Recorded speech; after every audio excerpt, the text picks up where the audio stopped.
கடைசியா ஒரு குட்டி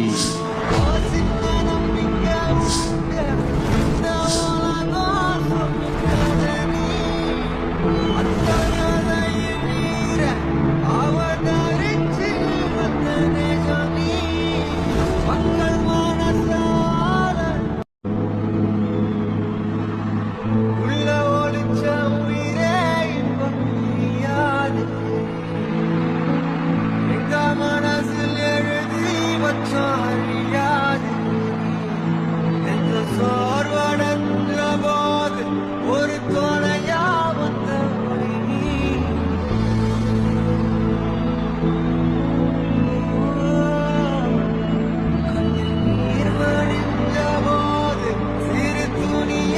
எந்த ஒரு எதிர்பார்ப்புமே இல்லாம நீங்க என் மேல வச்சிருக்கிற இந்த அன்புக்கு நான் திருப்பி என்ன செய்ய போறேன் நண்பா?